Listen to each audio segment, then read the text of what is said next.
Au lendemain de Noël, les résidents d'Erie, en Pennsylvanie, ont fait bon usage de leurs pelles et de leurs souffleuses. La municipalité a décrété l'état d'urgence mardi après qu'une gigantesque tempête ait laissé 150 cm de neige en 2 jours, du jamais vu. J'ai passé plus d'1 heure à déneiger l'extrémité de mon entrée de garage. La neige était plus haute que ma souffleuse.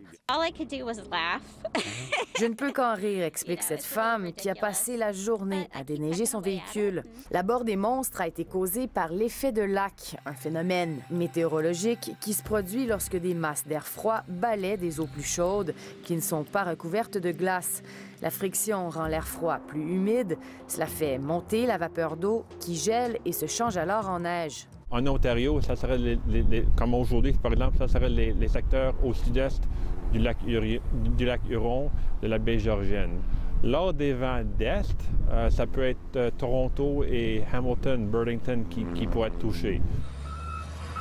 Si l'effet de lac n'est pas nouveau, il est de plus en plus fréquent. Plus la planète se réchauffe, plus la formation de glace est difficile.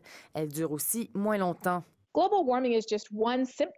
Le réchauffement de la planète n'est qu'un des changements climatiques. La hausse du niveau des océans, les pluies abondantes et l'effet de lac sont aussi des symptômes. En fait, depuis les 20 dernières années, la couverture de glace des Grands Lacs est inférieure à la moyenne historique. Au cours de la prochaine décennie, on va voir cette neige se changer en pluie et on aura des inondations.